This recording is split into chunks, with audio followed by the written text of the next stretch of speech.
Gangotri bus stand থেকে 200 থেকে 250 মিটারের মধ্যেই যে মার্কেটটা, সেখান দিয়ে হেঁটে গেলেই গঙ্গোত্রী মন্দির পড়ে এবং সেই মার্কেটের উপরে, ওই রাস্তার যে মার্কেট তার উপরেই রয়েছে সমস্ত হোটেল এবং খাওয়ার রেস্টুরেন্টগুলো।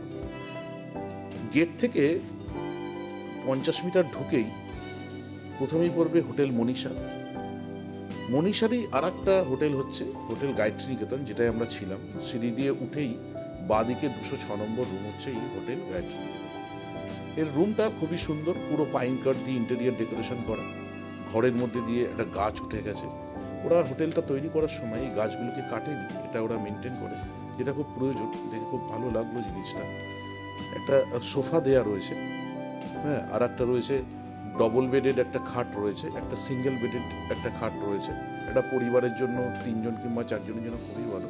রুমের মধ্যেই একটু লবির মধ্যে একটা বেসিন রাখা রয়েছে, ক্যাসকেট কমোড রয়েছে, জ্যাকোয়ারের গিজার লাগানো হয়েছে। 24 ঘন্টা গরম জলের সার্ভিস আমরা পেয়েছি, 3 দিন ছিলাম, কোনো অসুবিধা হয়নি। একটা ইলেকট্রিক্যাল কেটল দেওয়া হয়েছে।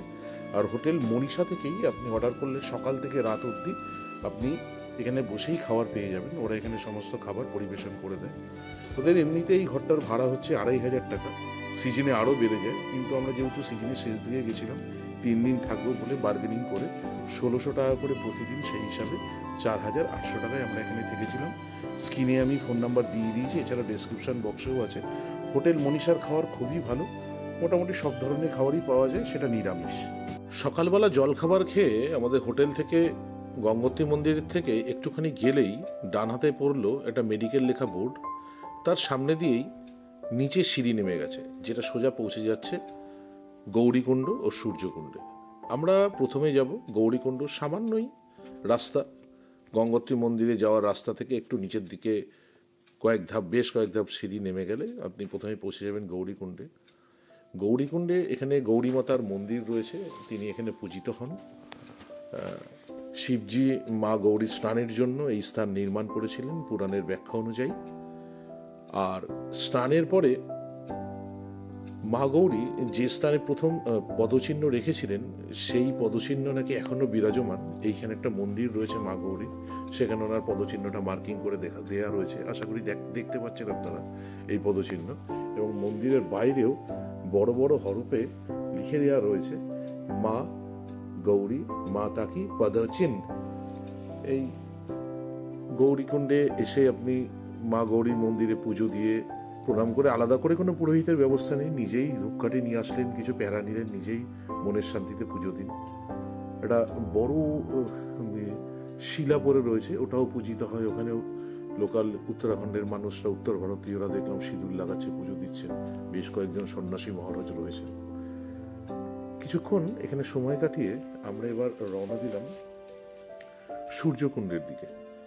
গৌরীকুণ্ডে একদম পাশেই সূর্যকুণ্ড, এক জায়গায় মা গৌরীর স্নানের জায়গা, আর এক জায়গায় সূর্যকুণ্ড।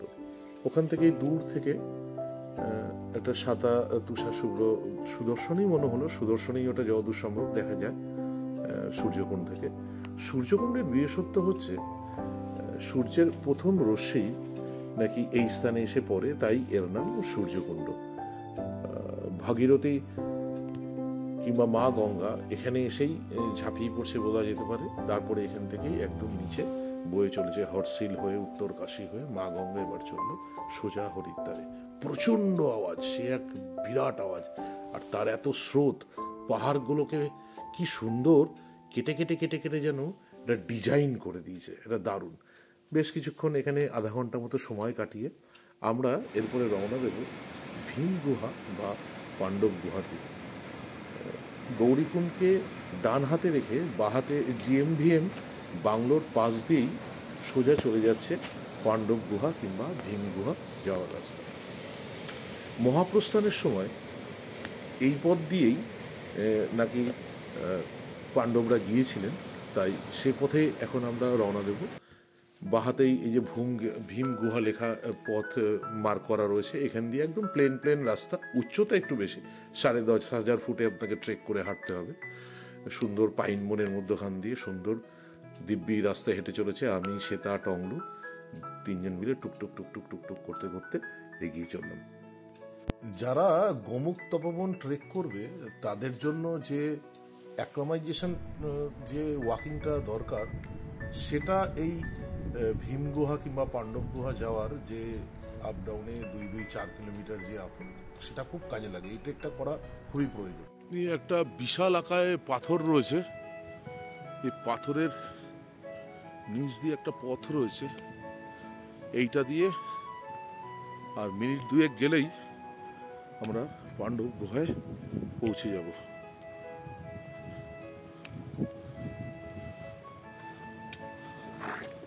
আমরা এই পাণ্ডব গুহায় এসে পৌঁছেছি।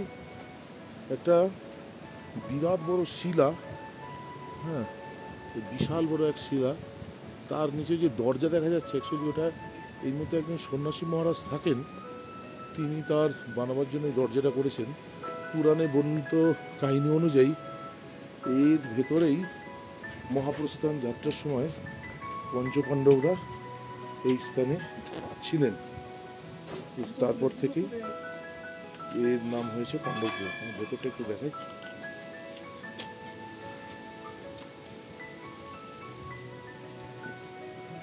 আমরা যখন সন্ন্যাসী মহারাজের কাছে গুহার ভেতরে প্রবেশ করলাম, তখন ওনাদের খাওয়ার সময়, ওনারা তার আগে ওনাদের খাবার তৈরি হচ্ছে, উনি সপাক আহার করেন, উনি নিজে সম্পূর্ণ নিজের খাবার নিজেই বানান।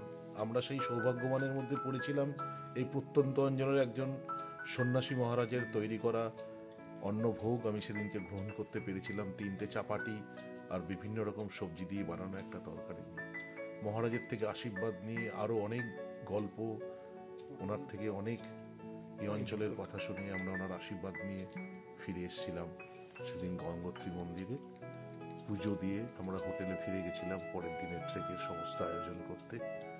এই তো এই অবধি।